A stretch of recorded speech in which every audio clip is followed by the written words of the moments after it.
She cleaned the luxury suites as if sweeping away her own forgotten dreams. She had never touched anyone, but she longed to be touched by him just once. She whispered this desire to her co-worker, never imagining that the millionaire was listening. If you enjoy stories of love and romance, watch until the end. You won't regret it. Subscribe to this channel and leave a comment telling us where you're listening to this beautiful story from. Let's continue. In a luxury hotel nestled in the hills of the Upper East Side, where every floor breathes a heavy silence and the walls absorb confessions that should never be spoken, Lydia moves like a shadow. She is 26, works as a maid on the night shift, and learned early on how to make herself invisible in the corridors of the imposing Hotel Olympus. Her brown eyes hold a sad serenity, like someone who has never had the space in the world to be seen, let alone desired. Her tan face with its delicate features rarely shows a smile, except when she speaks with Grandma Celia, her grandmother, the only family she has left in this world. Orphaned at 8, when she lost her parents in an accident on I-95, Lydia was raised by her grandmother in the Bronx, just a few miles but a social abyss away from the luxurious neighborhood where she now works. Grandma Celia, diagnosed with advanced Alzheimer's, now lives in a nursing home in Queens that consumes almost all of her granddaughter's salary. Lydia carved out her own survival in silent lines, studying at night to get her high school diploma while working during the day. But deep inside, she kept a secret she carried with tenderness and astonishment. She was still a virgin, not due to religious repression or lack of opportunity, but because of an intimate pact with time. She wasn't waiting for a prince, but for a tremor, something capable of igniting her dormant soul. On one of those numb routine nights, between buckets of cleaning products and changing Egyptian cotton sheets, she let slip a laughing comment to Felicia, her shift partner, not realizing the phrase would emerge like a whisper on fire. "I just want one night with him. A single one. That's all."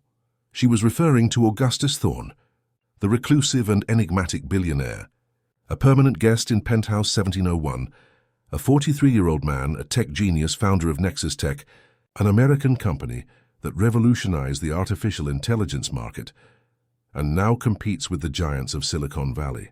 An almost mythical figure in the circles of New York and the national elite. Possessing a glacial coldness, his piercing black eyes seemed to never fix on anyone for more than a few seconds.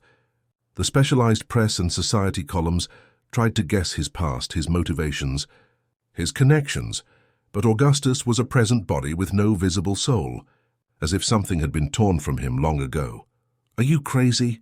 The iceberg?" "He doesn't even look at us," Felicia replied, using the nickname the staff had given the mysterious guest. "They say he doesn't even sleep with the models he brings here. It's just for show." "That's the point," Lydia answered, organizing towels on the service cart. "I want to be the first to melt all that ice." As it happened, that night he was in the next room. The door was ajar.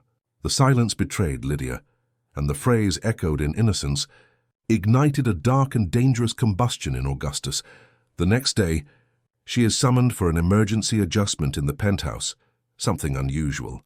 Sylvia, the head housekeeper, delivers the message with a warning look. "Be careful, girl. I don't know what you did, but Mr. Thorne rarely requests someone specific." As she rides the panoramic elevator, which reveals New York City stretching as far as the eye can see, and returns a reflection she barely recognizes, her heart hammers out a song of fear and excitement. Her tan hands grip her impeccably ironed uniform, trying to hide the tremor. Penthouse 1701 is silent, bathed in shadows, scented with amber and rich American hardwoods. The minimalist decor in shades of gray and black is punctuated by contemporary art from artists like Jeff Koons and Cindy Sherman. Through the floor-to-ceiling windows, the New York metropolis stretches out like a carpet of lights under the cloudy sky. He is there, sitting in an Italian leather armchair, a tablet in his hands. He doesn't look up when the door opens. He doesn't invite her in. He just allows her to enter. Augustus doesn't smile. He doesn't introduce himself. He just watches. Lydia notices that, unlike the business suits he usually wears, he is dressed only in tailored trousers and a white shirt with the top buttons undone, revealing part of a defined tan chest. There is something about him that stops time. And for a few seconds, Lydia feels that her soul is being drawn out with his eyes. not with violence but with a frightening intimacy. "Mr. Thorne, I was called for an adjustment in the room," she asks, trying to keep her voice steady. "What is your full name?" he asks, ignoring her question. "Lydia Sanchez, sir." "Where are you from, Lydia Sanchez?" The question catches her by surprise. Employees are invisible to guests like him. They are pieces of furniture, cogs in the machine that keeps luxury running. "I was born right here in New York, the Bronx," she replies after a moment's hesitation. He nods, as if confirming something he already knew. His eyes study her in a way she has never experienced, as if he were seeing through her, cataloguing every inch of her existence. "You have honest eyes," he says finally. That's rare.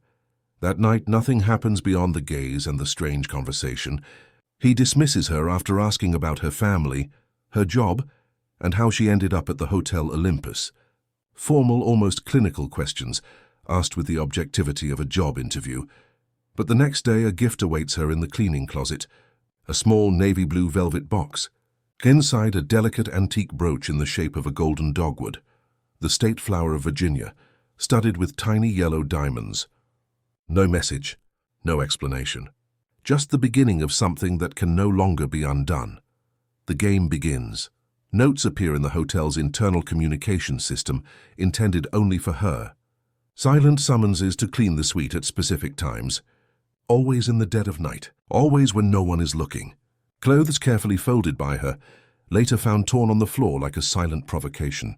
A silk scarf with his scent, left deliberately on the pillow where she just placed a clean case. Candles lit in patterns that seem to form symbols. A soundtrack of melancholy jazz, with songs by Chet Baker that speak of loneliness and desire. And amidst it all, Augustus's eyes always watching even when he's absent. Felicia notices the change in Lydia. "What's going on with you, girl? You're distracted, staring into space." "It's nothing," Lydia replies, adjusting the golden dogwood brooch she now pins to her collar when she's outside the hotel. A silent act of rebellion, a symbol of the power she was beginning to feel. "That brooch, is that real gold?" "It looks too expensive for us.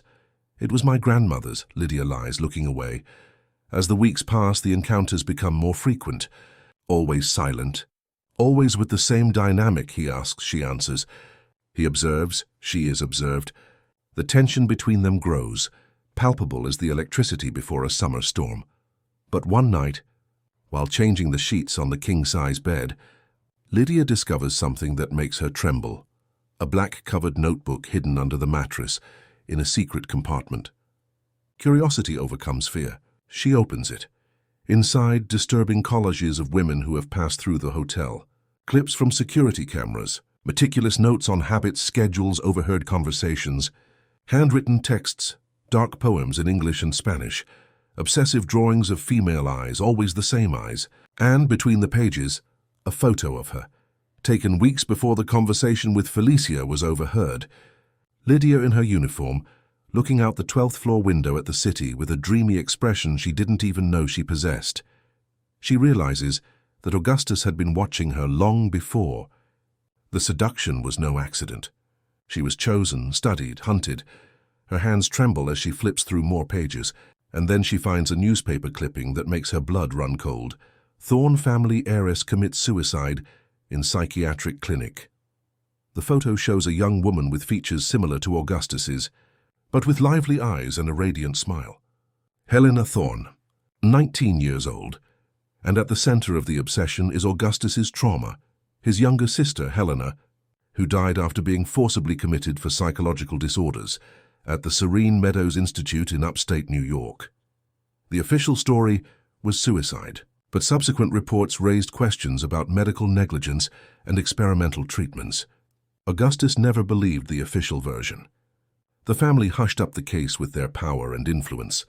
Since then, Augustus began to hunt, not women but ghosts. Women who reminded him of Helena. Silent women with sad, dreamy eyes. Women who, like Lydia, fold sheets with tenderness and cry when they believe no one is watching. The sound of the elevator startles her. She quickly closes the notebook and puts it back in its hiding place seconds before the suite door opens. Augustus is standing there, looking at her with an indescribable expression. Does he know? Did the security cameras betray her? "You're pale, Lydia. Did something happen?" His voice is soft, almost gentle, but his eyes are calculating. "No, sir. Just tired. End of shift." He approaches like an elegant predator. He touches her face with the back of his hand. It's the first time he's touched her, and the contact sends shivers down her entire body. "You have so much of Helena in you," he whispers, more to himself than to her. "The same soul in your eyes." Those words confirm her suspicions. She is not desired for herself. She is a substitute, a replacement for a ghost he cannot exorcise. Over time, through conversations with older employees and furtive research in the hotel's archives, Lydia discovers she wasn't the first. Other female employees at the hotel had vanished, resigned suddenly, or were transferred to branches in other cities. Some left strange, incoherent letters. Others simply disappeared, like Maria, who worked the afternoon shift and suddenly abandoned even her apartment downtown. And there are rumors that Augustus bought the silence of many people, including managers and directors of the hotel itself, who turn a blind eye to his strange behavior and the disappearance of female staff. After all, he is one of the investors in the hotel group.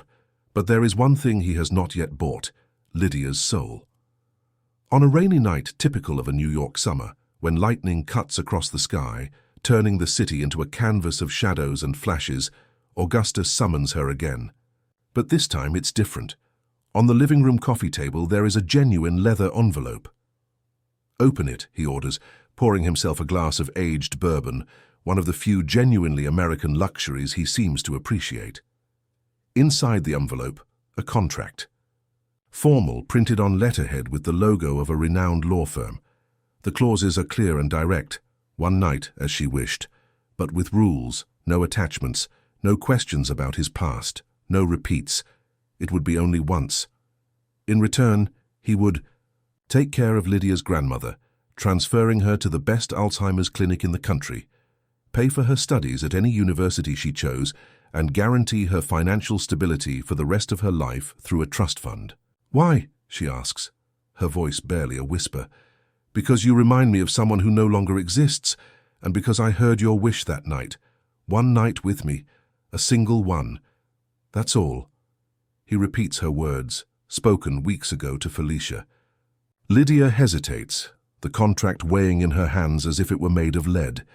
She thinks of Grandma Celia, losing herself more each day in the fog of the disease, in a precarious home she can barely afford.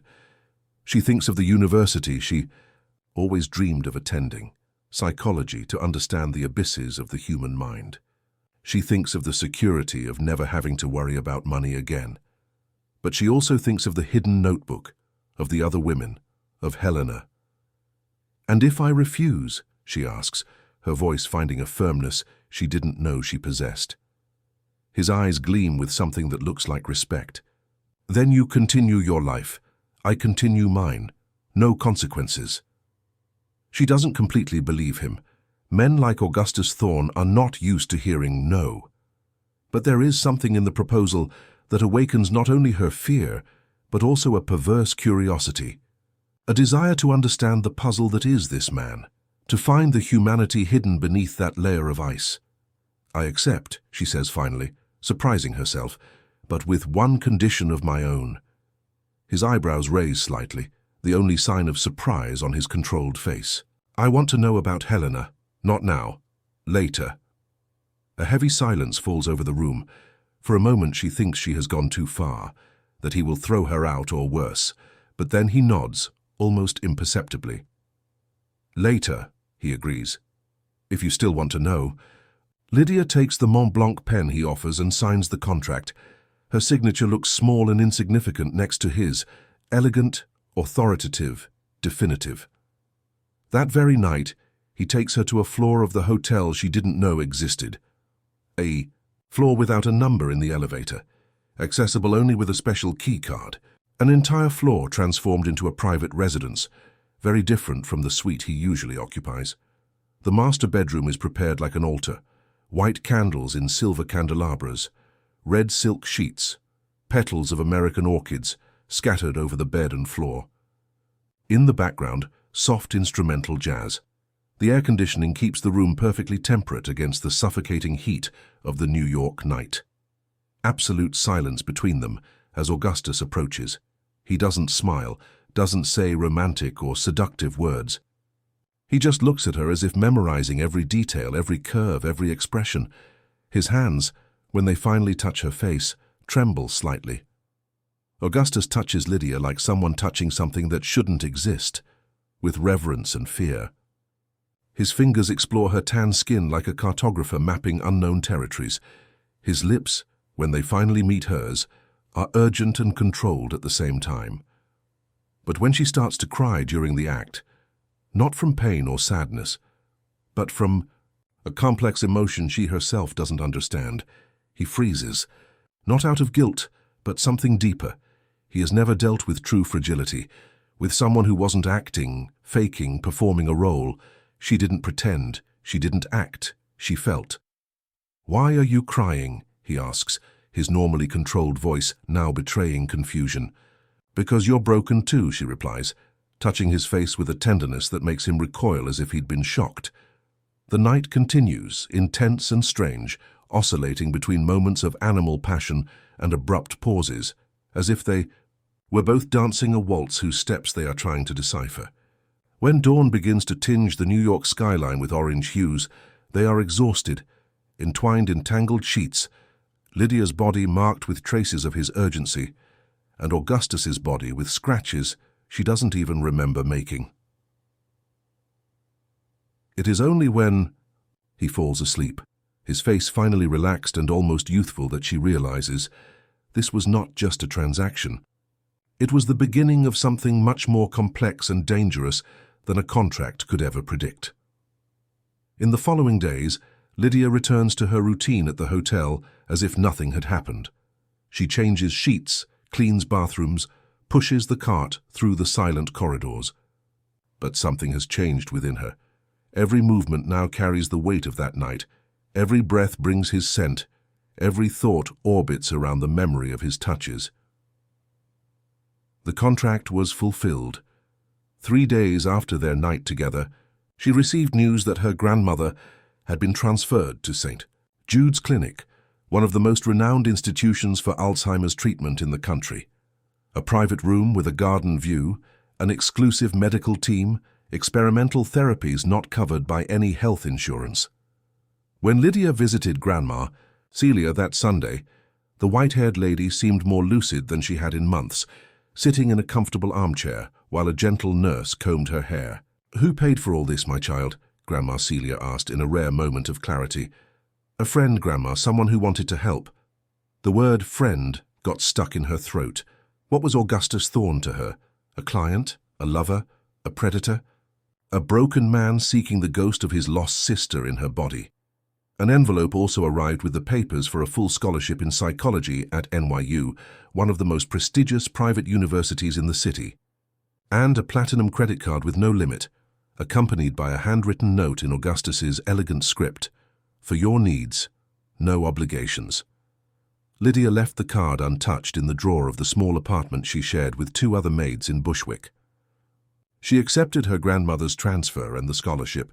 She couldn't deny Grandma Celia a dignified end to her life, nor herself the chance for the education she had always dreamed of. But the money felt tainted in a way she couldn't explain. At the hotel, there were no more calls to Penthouse 1701.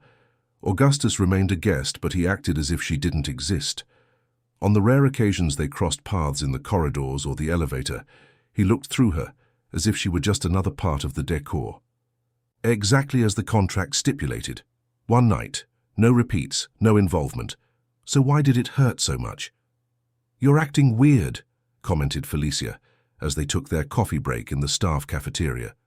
"Are you sleeping okay?" Lydia nodded automatically, but it was a lie. Her nights were now filled with nightmares where she ran through endless hotel corridors, pursued by shadows. Dreams where she met Helena, Augustus's dead sister, wearing her maid's uniform, whispering warnings she couldn't understand. "Did the iceberg call you again?" Felicia asked, lowering her voice and looking around to make sure no one was listening. "No, why do you ask?" "Because he's different too. The security guy said he's been spending more time at the hotel bar at night, drinking alone, staring at nothing." Felicia shrugged. It's probably just my imagination, but I thought it might have something to do with you." Lydia felt a chill run down her spine. Augustus was not a man to appear in the hotel's public spaces. He preferred the isolation of his penthouse, having everything delivered by room service. What could have changed? That night, disobeying all the rules she had set for herself, Lydia swapped her shift with a colleague and stayed late, making an excuse about needing to finish a university assignment. In truth, she wanted to go by the hotel bar and see if Augustus would be there. The Onyx bar was on the top floor, with a panoramic view of the city. An elegant space with low lights, decorated with dark wood and brass details, frequented by New York's elite and international guests. Lydia had never been there. Maids were not welcome in the hotel's leisure areas unless they were cleaning outside of operating hours. She changed out of her uniform into a simple dress she kept in her locker for emergencies, let down her hair, which was usually tied in a severe bun, and applied some discreet lipstick. She didn't look like a typical Onyx patron, but she no longer looked like an employee either. She sat at the bar, ordered the cheapest drink on the menu, a gin and tonic, and waited, pretending to look at the stunning view of the illuminated city. Her heart was beating so hard she feared the bartender could hear it. And then he appeared, dressed in an impeccable dark grey suit, his black hair combed back, his face a mask of indifference. He sat at a corner table alone and ordered something she couldn't hear. His eyes scanned the room without interest, until they met hers. For a single second, Lydia saw something break through that glacial facade. Surprise, anger, desire, pain. It all passed over his face like a tropical storm, fast and devastating. Then the mask was back in place.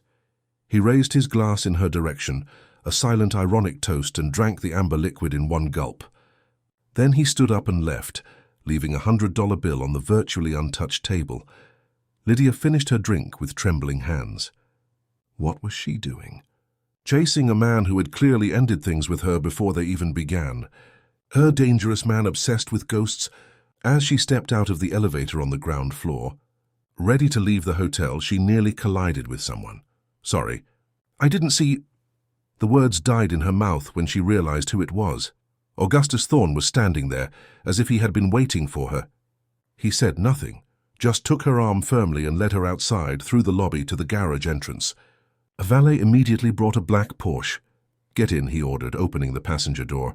Lydia should have refused, should have said no, should have reminded him of the contract they both signed. But something stronger was pushing her. Curiosity, desire, or perhaps the need to understand what power he held over her. The car sped through the streets of New York, cutting through nearly empty avenues at that time of night, heading north until it reached Greenwich, Connecticut, one of the most exclusive suburbs in the country. They stopped in front of an imposing gate that opened automatically, revealing a contemporary mansion of straight lines and large glass panels, partially hidden by dense tropical vegetation. "Where are we?" Lydia asked as he parked in the underground garage. "My home. Not the one I show the world, nor the one I use for business. The real one." The interior was surprisingly welcoming, contradicting the angular, cold architecture. Dark wood furniture made by American artisans, works of art by contemporary Native American artists, and an atmosphere that blended luxury and simplicity in a way Lydia had never seen. "You broke the contract," he said finally. After pouring 2 glasses of a domestic red wine, "You came to the bar looking for me. The contract said you wouldn't seek me out again. It said nothing about the other way around." An almost imperceptible smile touched Augustus's lips. "Lawyers always find loopholes, don't they? Perhaps you should have studied law instead of psychology." Lydia felt her face flush. "How do you know I chose psychology?" "I know everything about you, Lydia Sanchez." He sat down across from her, his eyes now intensely focused on her.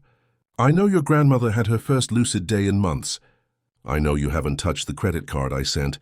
I know you've been sleeping poorly, that you swapped your shift today specifically to see me." He paused, sipping his wine. "And I know you're as obsessed with me as I am with you. And that wasn't part of the plan." "What plan?" She placed her glass on the coffee table, the wine untouched. To use me as a substitute for your dead sister? To turn me into another one of the women in your notebook?" His eyes widened slightly. "You found the notebook?" "Yes, and I know about Helena. I know about the other women. I know I'm not the first to go through this." Augustus stood up, his posture rigid, and walked to a wall where he pressed a panel. The wall slid open, revealing a hidden room. "Come," he called, not looking back to see if she was following. The room was a studio, its walls covered with photos, newspaper clippings, documents, all connected by red strings, like in movies about obsessive investigators. In the center, a desk with computer monitors and stacks of folders. "This is the real notebook," he said, his voice low. "The one you found at the hotel was just a part. The tip of the iceberg, as they say." Lydia approached, her heart racing. On the walls, she saw photos of the Serene Meadows Institute. Medical records, autopsy reports, clippings about the Thorne family, one of the richest and most powerful in New York, and, in a prominent place, the photo of Helena smiling, dressed in a riding uniform. "My sister didn't kill herself. She was murdered," Augustus said, his voice now thick with emotion, "by an experimental treatment that my own father approved. A radical therapy to cure what they considered to be her problem. And what was her problem? Love. Helena fell in love with a girl, the daughter of the caretaker at our estate in upstate New York, a simple girl from a family from the rural South." He ran a hand through his hair, a rare gesture of losing control. "My father couldn't accept that the Thorne heiress was a lesbian. It would be a scandal for the business, for the family's reputation. So he had her committed, telling everyone she had bipolar disorder." Lydia felt a lump in her throat. "And what does this have to do with me? With the other women?" Augustus faced her, his eyes burning with a feverish intensity. "All of you have something of Helena. Not in appearance, in essence. Simple, honest women, with an inner strength that my sister had. I look for them. I try to understand what my family destroyed. And I seek justice. Justice or revenge. Is there a difference?" He smiled, a sad smile that didn't reach his eyes. "Each woman helped me gather information, to understand pieces of the puzzle. Some worked at the clinic. Others had connections to doctors or nurses. Some simply had access to files or people I needed to reach.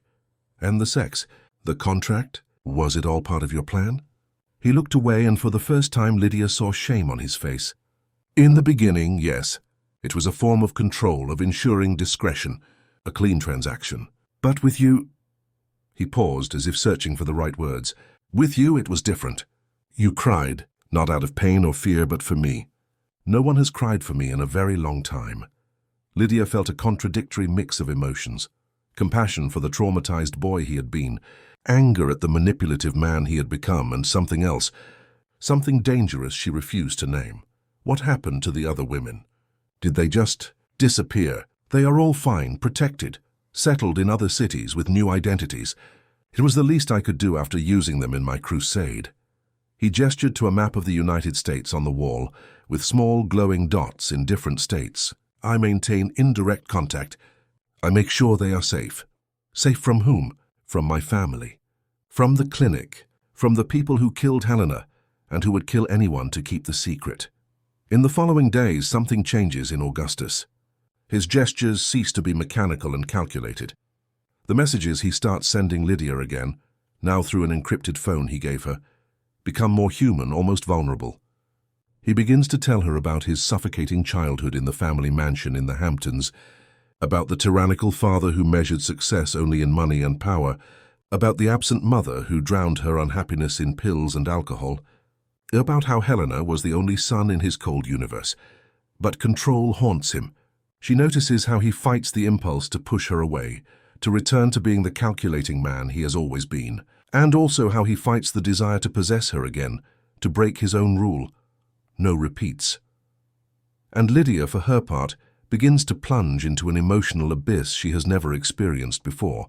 Augustus makes her feel alive, desired, important, but also frightened by her own transformation. She, who had always been invisible, is now the center of attention of the most powerful and enigmatic man she has ever known. She, who had always taken care of herself and her grandmother alone, is now cared for, protected, almost venerated. Classes at NYU begin, and she divides her time between her job at the hotel, which she refuses to quit despite Augustus's insistence, her studies, visits to her grandmother, and secret meetings at the mansion in Greenwich. Meetings that, contrary to the contract, become increasingly frequent and intense. They don't talk about what is happening between them. They don't give a name to the feeling that is growing, dangerous and inevitable like a wildfire. They just surrender, night after night, as if each encounter were the last, as if the world outside didn't exist. It is on one of these nights, as Lydia sleeps in his arms, that Augustus receives the call. His informant at the Serene Meadows Institute has finally gained access to the secret files on Helena's treatment, files that prove not only medical negligence, but unethical experiments, signed and approved by the patriarch of the Thorne family. The proof he has sought for years is finally within reach. Revenge, or justice as he prefers to call it, is finally possible. But there is a price. Exposing the truth means exposing himself, his obsessions, his questionable methods, the women he used along the way. It means possibly losing everything he has built, his company, his fortune, and now Lydia. He looks at her sleeping, her dark hair spread across the white pillow, her lips parted, her tan skin glowing in the moonlight streaming through the windows. She looks so peaceful, so distant from the shadows that haunt him. He should let her go, protect her from the hurricane he is about to unleash. But the thought of losing her causes a physical pain he never imagined he was capable of feeling. The next morning, when Lydia wakes up, Augustus is gone. On the pillow beside her, just a note. Urgent matters. I'll be back in a few days, eh? She tries not to worry, not to show the panic she feels. After all, what right does she have to demand explanations from a man who made it clear from the beginning that there would be no emotional involvement? What guarantees can she expect from someone whose life is dedicated to ghosts of the past? She returns to work, to classes, to the routine that now seems empty without his constant messages, without the anticipation of their nightly encounters. 3 days pass, then a week. Augustus doesn't call back, doesn't reply to messages on the encrypted phone. Penthouse 1701 remains empty, his personal belongings discreetly removed during the night. That's when Lionel Ramos appears, the new hotel manager. Young in his 30s, with a face that seems to have been sculpted by a Renaissance artist, and an accent that betrays his origins in the South. Elegant, efficient, but with a glint of urgency in his brown eyes that contrasts with his fair skin. He summons Lydia to his office on his very first day. She enters apprehensively, fearing that someone has discovered her relationship with Augustus, that she will be fired for breaking the hotel's rules. "Miss Sanchez," he begins, sitting behind the polished mahogany desk.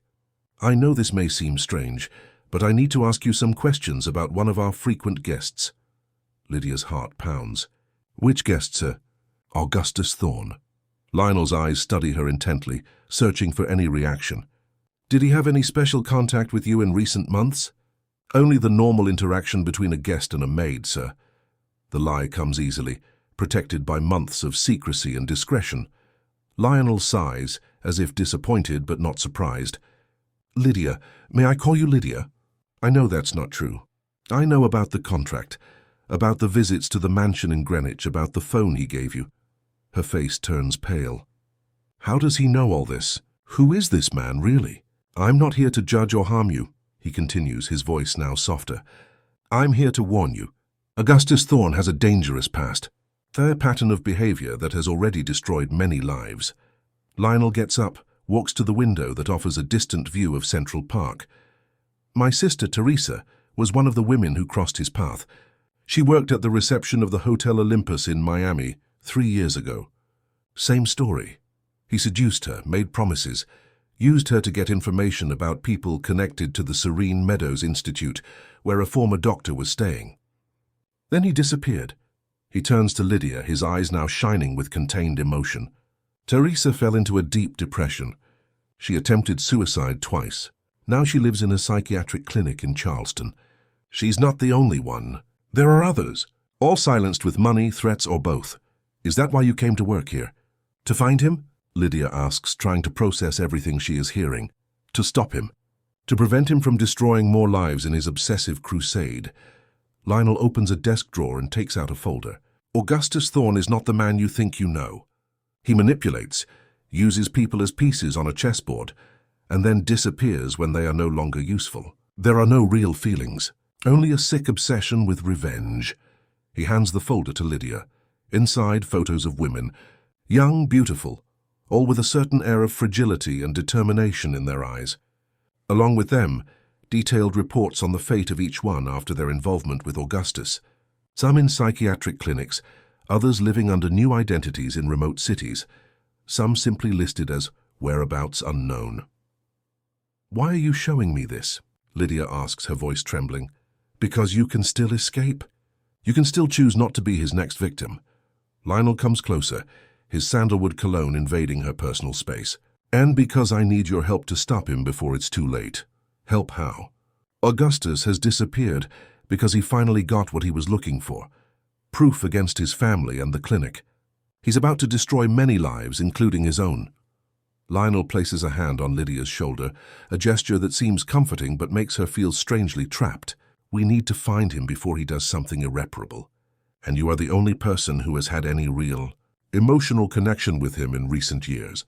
Torn between the instinct that tells her to distrust Lionel and the fear that Augustus is truly the manipulative monster he describes, Lydia pulls away, clutching the folder to her chest. "I need time to think." "Time is what we don't have, Lydia, but I respect your decision." He hands her a card with his personal number. "When you're ready to help me save him and yourself, call me. Day or night?" That afternoon, skipping her university classes for the first time, Lydia goes straight to St. Jude's Clinic to visit Grandma Celia. She needs the comfort of the one person who has always been a constant in her life, even if the old woman now rarely recognizes her.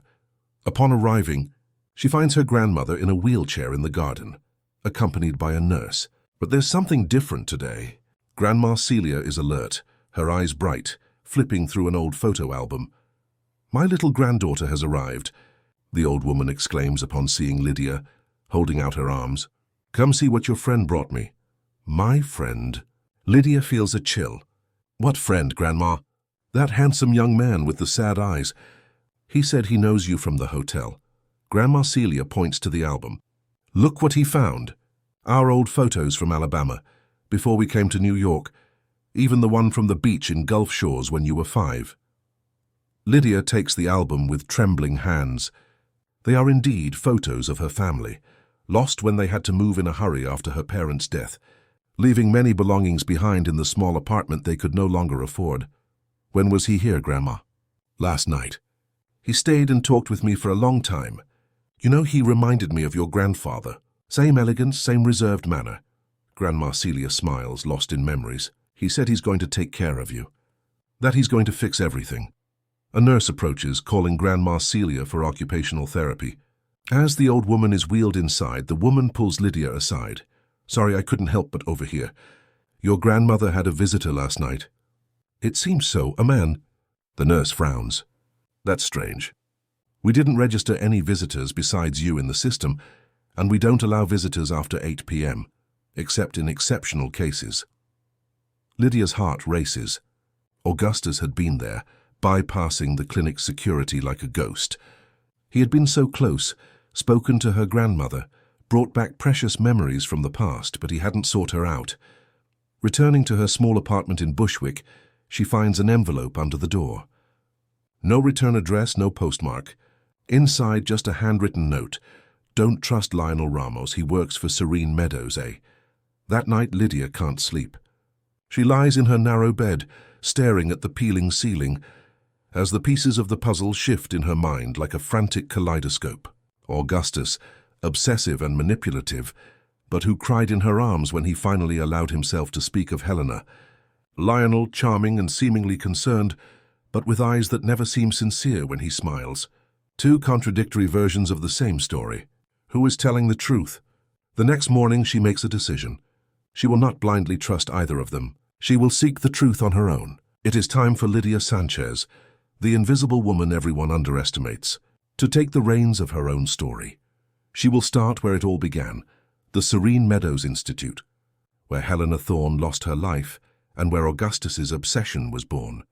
If Lionel really has connections to the place, as Augustus claims, she will find the proof. And if Augustus is manipulating everyone as part of a larger plan for revenge, she will find that out too. What she doesn't know is that both men are watching her from afar, each with their own objectives. And that the truth she seeks is far darker and more dangerous than she ever imagined. The Serene Meadows Institute stands like a white fortress in the hills of the Catskills, about an hour from New York City.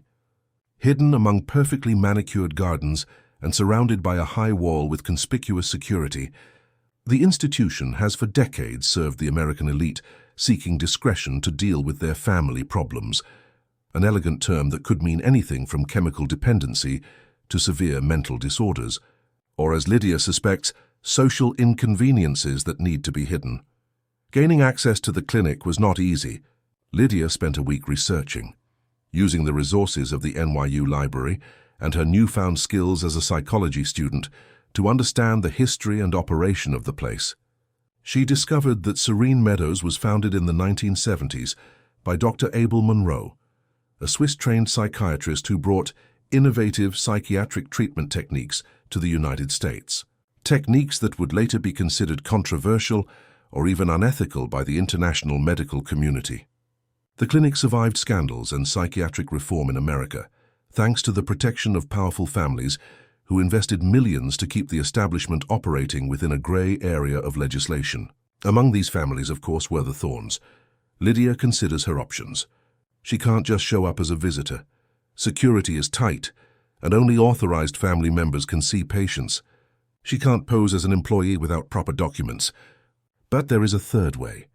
The clinic is recruiting volunteers for an art therapy program with low-risk patients as part of a social responsibility initiative clearly designed to improve its public image.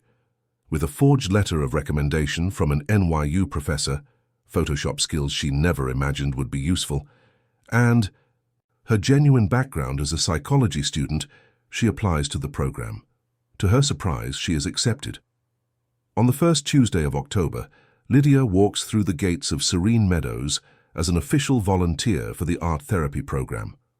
Her heart is beating so fast she fears the security guards can hear it. The interior of the clinic is as imposing as the exterior suggests. Marble floors, works of art on the walls, furniture that looks like it came from a European palace. It looks more like a luxury hotel than a psychiatric hospital, but there are details that shatter the illusion. The doors with electronic locks, the security cameras discreetly positioned in every hallway, and a certain oppressive silence that seems to absorb all sounds.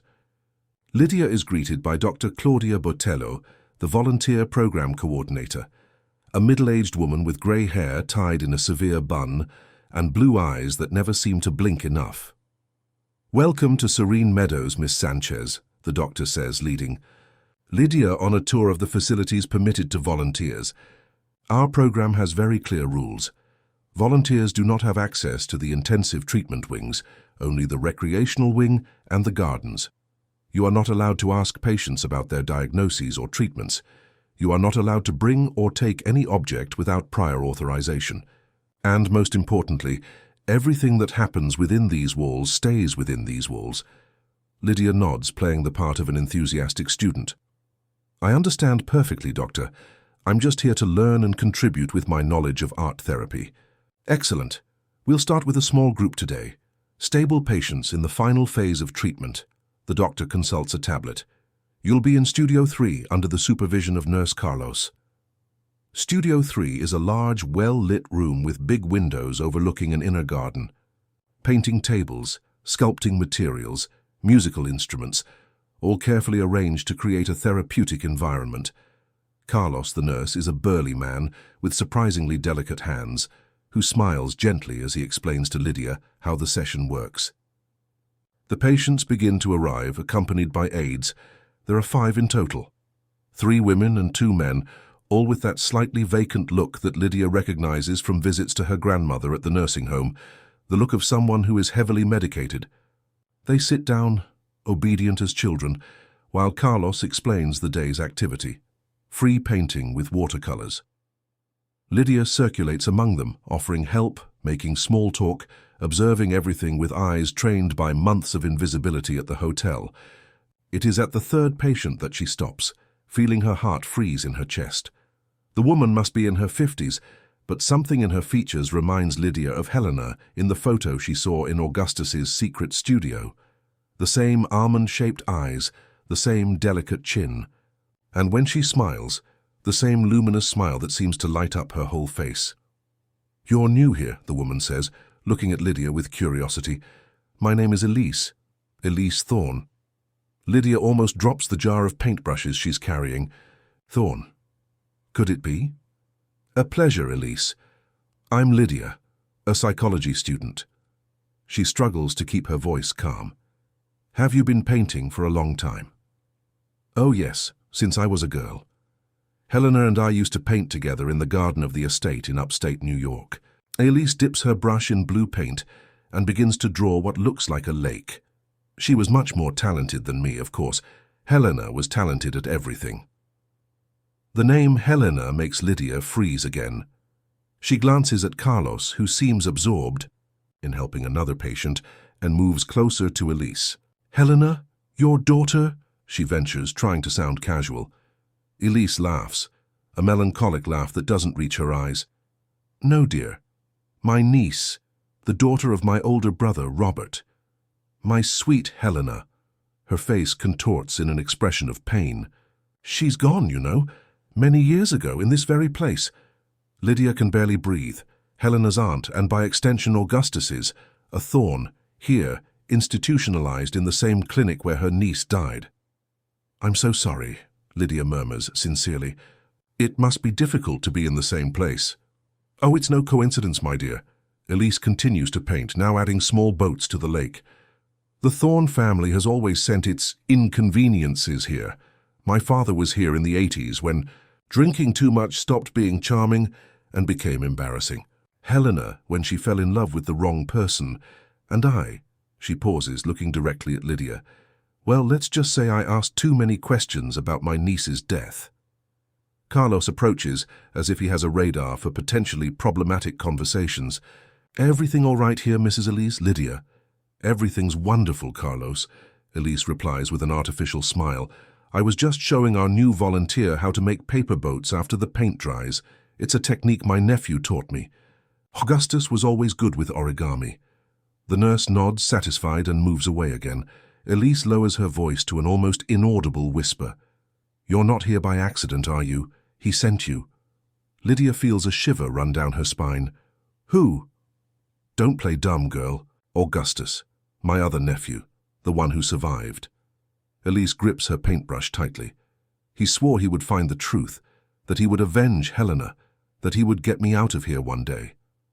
Lydia hesitates, not knowing how much she can reveal. "I know Augustus, yes, but he didn't send me. I came on my own." Elise studies Lydia's face for a long moment, as if assessing her sincerity. "You're one of them, aren't you? The girls he uses for his investigation. I've met a few over the years, all similar in some way, not physically, but something in the eyes, something that reminds me of Helena." I don't know what I am to him," Lydia admits, her voice nearly failing. "Oh dear." Elise puts down her brush and for a brief moment touches Lydia's hand. Her skin is cold and dry like paper. "No one ever knows, not even him. Ever since we lost Helena, Augustus lost himself too. He was so sweet as a boy, so full of life and curiosity. Now he's just a ghost driven by obsession." "But you believe..." "Him? You believe Helena was murdered?" Elise's eyes fill with tears that she quickly wipes away with the sleeve of her sweater. "I don't just believe it. I know it. I saw the medical records, the real ones. I saw my brother Robert's name authorizing experimental treatments that no father should allow. Treatments to cure something that wasn't a disease." Lydia feels a wave of nausea. "Her love for the caretaker's daughter. Mariana," Elise says, the name sounding like a caress. "A lovely girl, hard-working, intelligent, with dreams of studying medicine. Helena helped her with her studies. Love was born naturally, as true love always is." She takes a deep breath, a shadow passing over her face. Robert found out. He was furious. He threatened Mariana's family, forced them to move to Montana, and he had Helena committed here, under the care of Dr. Abel, the clinic's founder. The high society butcher, as I called him. Elise's voice trembles with anger. He did the dirty work for the traditional families, turned inconveniences into diagnoses, shames into mental illnesses. Carlos begins to circulate again, and Elise returns to her painting, keeping her voice low. Helena couldn't take the treatments. Electroshock, experimental drugs, aversion therapies. She killed herself, or so they said. Augustus never believed it. Neither did I. And when I started making public accusations, questioning the official version, well, I discovered our family had a standard solution for troublesome members. They committed you here, Lydia concludes, feeling a mix of horror and compassion. 15 years ago, diagnosed with delusional disorder, medicated to the point of stupor, kept away from the world's eyes. She shrugs, a gesture that tries to seem indifferent but fails. Robert is too powerful, the clinic too protected, and I was just an eccentric artist who never married, never had children, never meant anything to the Thorne Empire. And Augustus, why couldn't he get you out of here? He tried, dear, he tried for years. Lawsuits, guardianship petitions, even an escape plan in 2017. But Robert is the patriarch now, after our father's death. He controls everything, the company, the money, the political influence. Augustus made his own fortune, of course, but against the combined power of Robert and the Serene Meadows Institute, even he can't do much. Elise smiles sadly. So he changed his strategy. He decided that if he couldn't get me out legally, he would destroy this place and everyone involved in Helena's death. A conspiracy, a revenge that has been going on for years. The art therapy session is coming to an end. The aides begin to collect the materials, preparing to take the patients back to their accommodations. Carlos approaches, signaling that it's time to wrap up. "Come back on Thursday," Elise whispers quickly. "I asked to be included in all your future sessions. I said you remind me of my niece. I have more to tell you, and a message for Augustus." Lydia nods discreetly as she helps the old woman up from her chair. "Until Thursday, Mrs. Elise. It was a pleasure to meet you." "The pleasure was mine, dear, and remember, be careful who you trust. This clinic has eyes and ears everywhere." On her way out, as she signs the attendance sheet at the reception, Lydia notices an unusual commotion. Hurried security guards, administrative staff exchanging tense glances. And then she sees him, Lionel Ramos, the hotel manager, talking intimately with Dr. Claudia Botelho in the hallway leading to the administration offices. Instinctively, Lydia lowers her head, pretending to look for something in her bag while trying to overhear the conversation. The words come in fragments. "Hasn't shown up yet, documents, Mathorn, the press." She moves away quickly, her heart pounding in her chest. Augustus's warning was right. Lionel has connections to the clinic, and the tense conversation indicates that something important is happening, something related to the documents Augustus obtained, the proof he so desperately sought about Helena's death. As she leaves through the gates of Serene Meadows, Lydia feels eyes piercing her back. The weight of the truth is beginning to solidify. These are not just conspiracy theories or the obsessions of a traumatized man. There is truly something dark in that place, something that powerful families like the Thornes want to keep hidden at all costs. But if Lionel works for the clinic, why did he warn her about Augustus? Why did he show her the photos of those women, the supposed victims of Augustus's obsession? Was it all a manipulation to push her away from the man who was about to expose the truth? Or does Augustus also have secrets she doesn't know about? The drive back to New York City is long and silent. Lydia watches the landscape gradually change from rural areas to the growing congestion of the metropolis, while her mind tries to arrange all the pieces of the puzzle. Upon arriving at her apartment in Bushwick, she finds the door unlocked. Her first instinct is to back away, run, call the police, but something propels her forward. She pushes the door open slowly, prepared for the worst.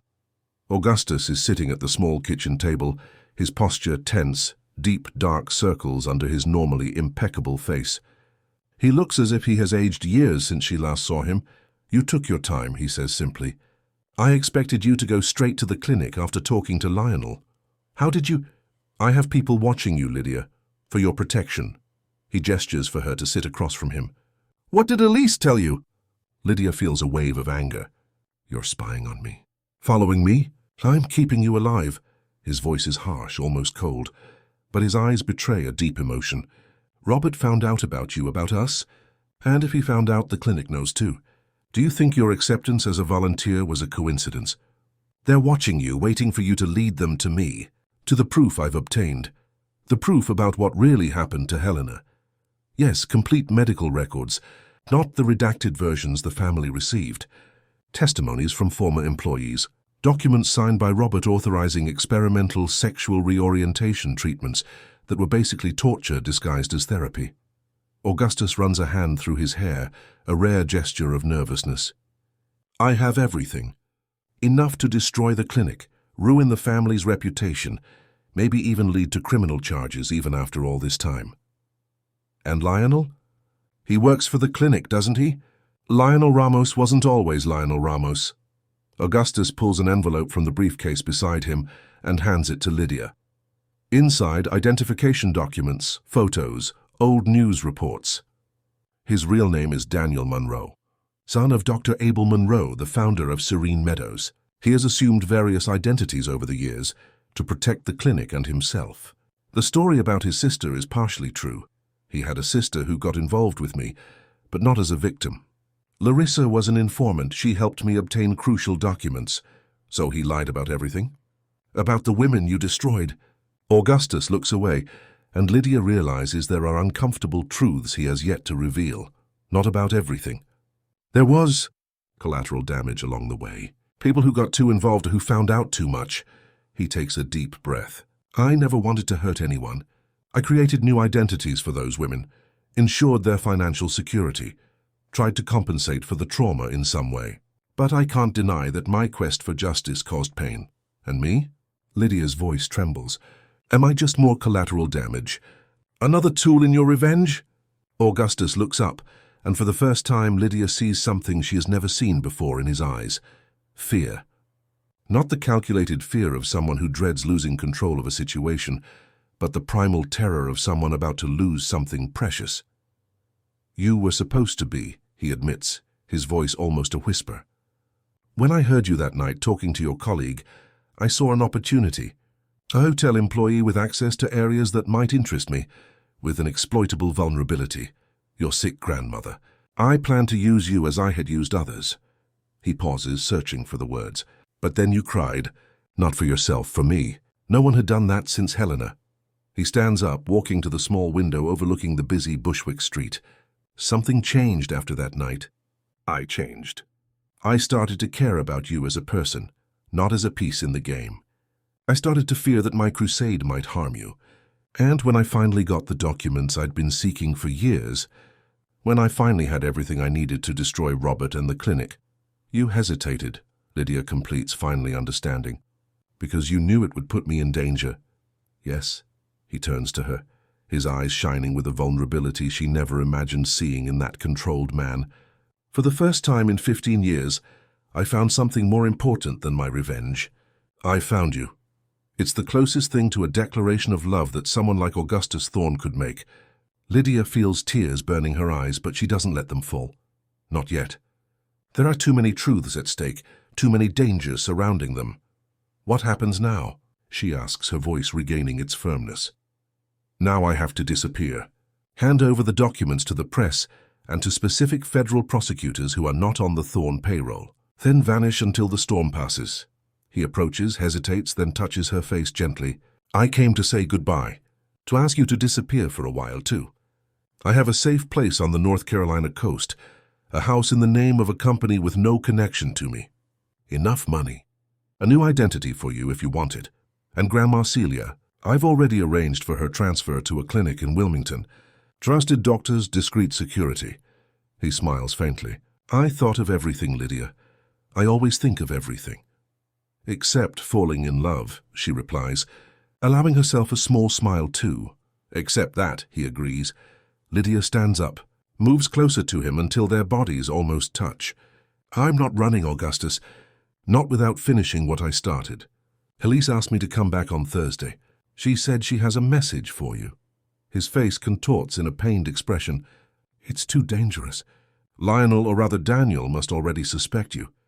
The entire clinic must be watching your every move. That's exactly why I have to go. They expect me to lead them to you, to the evidence. While they're focused on me, you have time to do what you need to do. Augustus shakes his head, refusing to consider the idea. I won't use you as bait. I won't risk your life. You're not using me. I'm choosing. For the first time in my life, I'm truly choosing my path. Lydia touches his face, feeling the stubble lightly scratch her fingers. Besides, I don't intend to take unnecessary risks. I have a plan. The following Thursday, Lydia returns to Serene Meadows for her second session as a volunteer in the art therapy program. Her heart is racing, but her hands are steady as she signs in at the reception. She notices more security guards than on her first visit, more attentive eyes following her movements. The plan is working. Their attention is on her, not on Augustus. Studio 3 is set up for a different activity today, clay sculpting. Carlos, the nurse, seems more serious, less friendly than in the first session. He watches Lydia with a calculating gaze she recognizes well. It's the look of someone assessing a potential threat. The patients arrive, and among them is Elise, looking paler and more fragile than before. As she approaches Lydia to receive a block of clay, she whispers, "They know. They had to give me more medication after your visit. They're suspicious." "I'm here now," Lydia replies, smiling as if she were just giving instructions on the activity. "What's the message for Augustus?" Elise begins to shape the clay with slow, deliberate movements. "Tell him I know where the other records are, the ones that prove it wasn't just Helena. There were others, many others, young women from high society who made the mistake of loving in a way that was unacceptable to their families." Her hands tremble slightly. The files are hidden at the old family estate in upstate New York. In Helena's room under the floorboards behind the rosewood dresser. I managed to copy them before they committed me. Robert never found out. Carlos approaches and the conversation ceases. But Lydia sees that Elise is sculpting something with the clay, a shape that looks like a tree or a flower. "Is that a dogwood?" Lydia asks, trying to sound casual. "Yes, there was a huge one in the garden of the estate. Helena loved to sit under it to read." Elise continues sculpting, her hands now creating small flowers on the clay tree. They bloomed every spring, covering the ground with a white and pink carpet. It was her favorite time of year. The session continues with Lydia circulating among the patients, helping here and there, always aware of the movements of Carlos and the other staff. She notices security cameras she hadn't seen on her first visit, or perhaps they were installed recently. At one point, Dr. Claudia appears briefly at the door, observes the room with shrewd eyes and leaves without a word. When the session is about to end, Elise calls Lydia over to help her put away her sculpture. While they pretend to look for a suitable spot on the shelf, the old woman presses something into Lydia's hand, a small flash drive disguised as a jewelry pendant. "Since you liked my dogwood so much, I made a pendant for you," Elise says aloud, for the benefit of anyone who might be listening. "A memento of our friendship. It's beautiful. Mrs. Elise, thank you." Lydia puts the pendant in her pocket, her heart hammering against her ribs. On her way out, she notices even more activity than on her first visit. More security guards, hurried administrative staff, a palpable tension in the air. At the reception, as she signs out, Lydia overhears fragments of a conversation. Leaked to the New York Times, statements from the DA's office. Federal investigation. It started, she thinks. Augustus has already begun the process. The documents must be in the right hands. As she walks through the main gate of the clinic, Lydia feels eyes on her back. She knows she's being watched, possibly followed. Part of the plan. The more attention on her, the less on Augustus and the documents he has already strategically distributed. Her phone vibrates with a message from the encrypted number Augustus set up for them. "I see you. Don't look back. Follow the plan exactly." Lydia takes a deep breath and walks to the bus stop near the clinic. As planned, she takes the bus to Poughkeepsie, not New York City. She gets off at a shopping mall in the neighboring city, enters through one door and exits through another, walking to a parking lot where a discreet car is waiting for her. At the wheel is Maria, Lydia's former roommate from the Bushwick apartment, who agreed to participate in the plan in exchange for enough money to pay for a full semester of nursing school. Maria drives along back roads, following instructions she memorized, while Lydia hides in the back seat. After nearly 2 hours of driving, they arrive at a private helipad on the outskirts of the region. A helicopter is waiting, engine already running.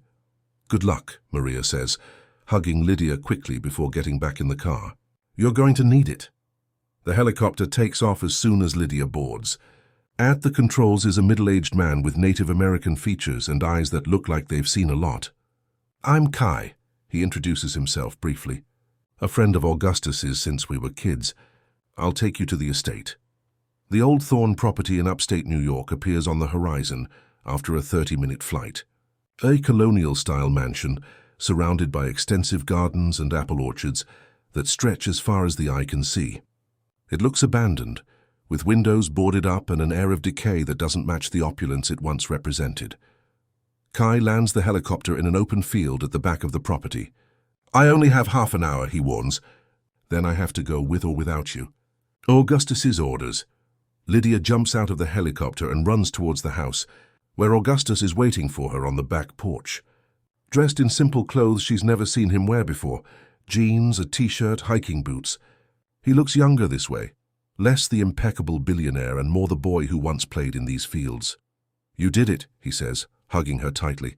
"They were incredible. Elise sent a message.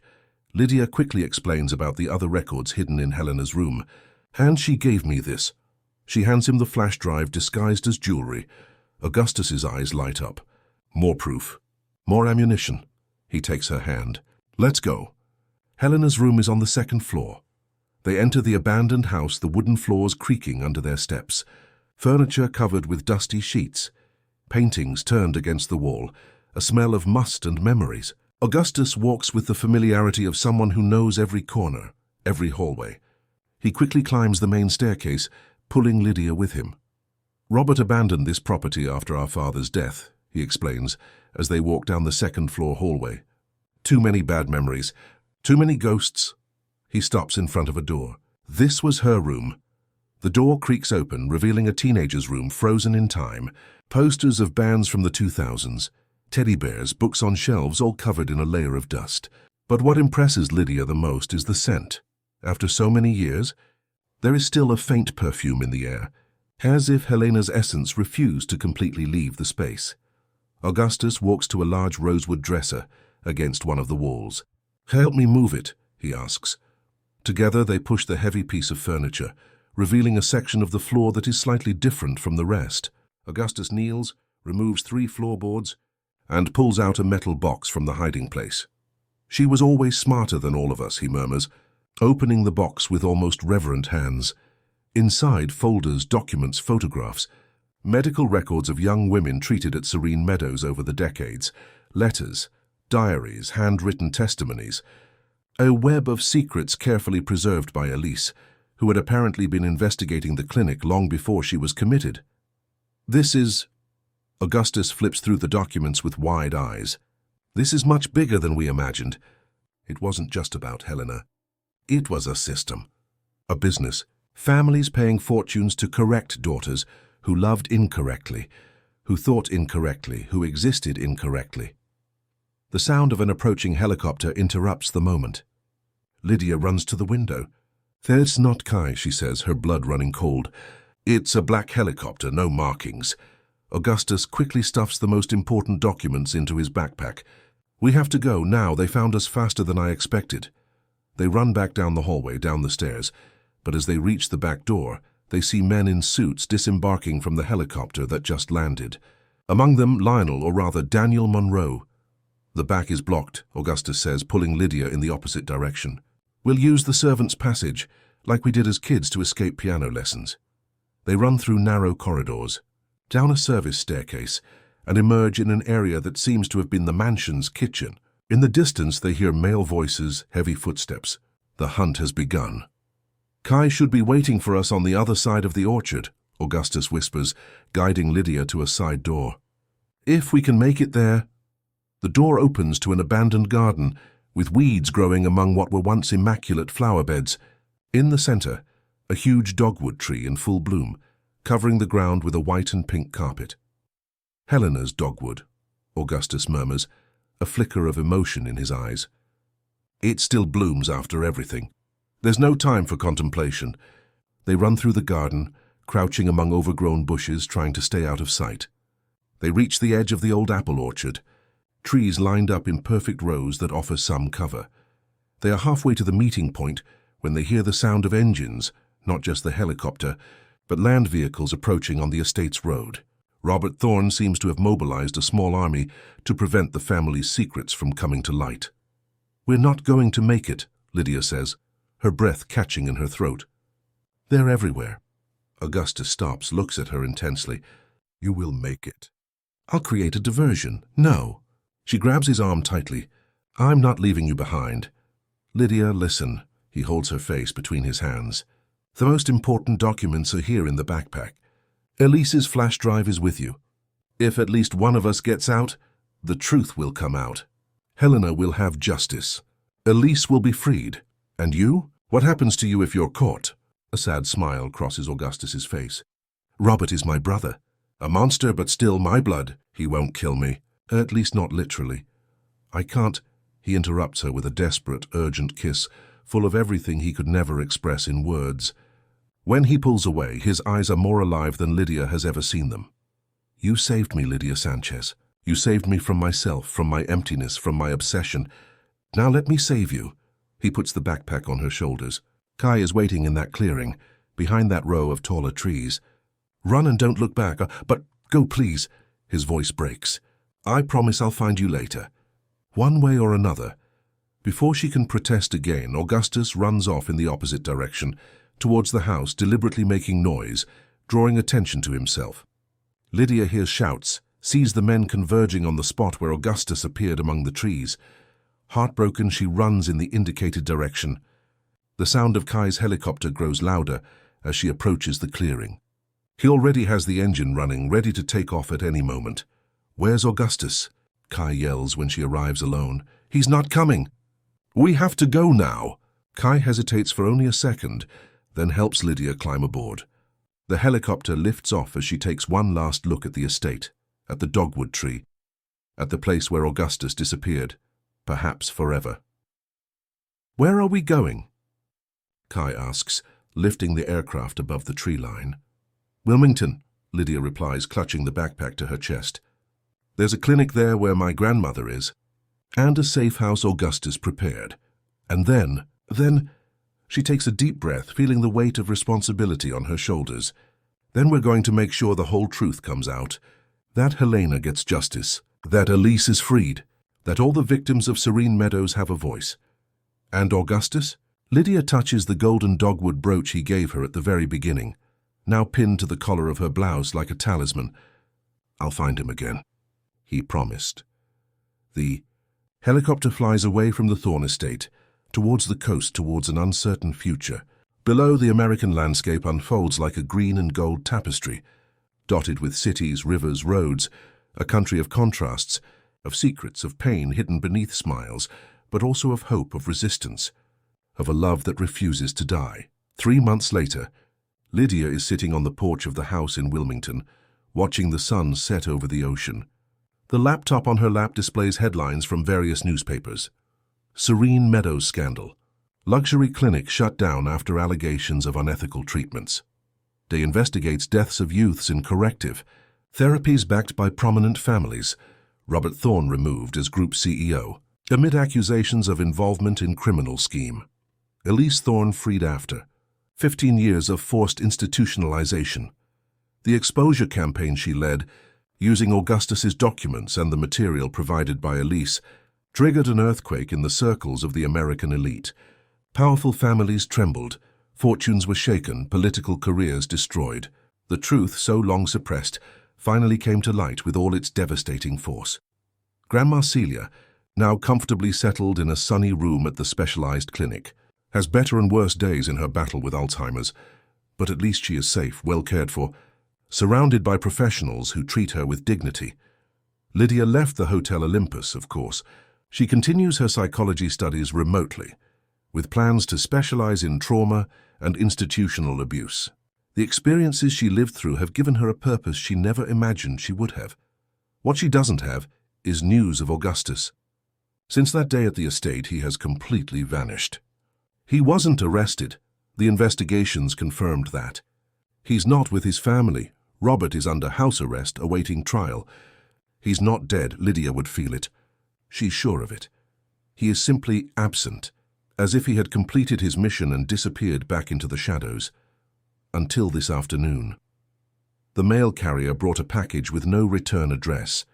Inside, just a folded piece of paper and a small golden key. On the paper, written in the elegant handwriting she knows so well. Everything has its time. The time for justice has come.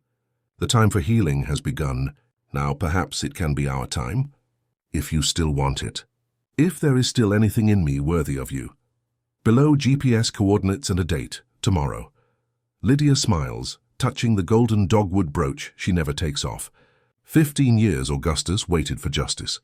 3 months she has waited for him. 1 more day won't make a difference. Tomorrow she will follow the coordinates. Tomorrow she will find out what the golden key opens. Tomorrow perhaps her life will truly begin, not as a shadow, but as a light.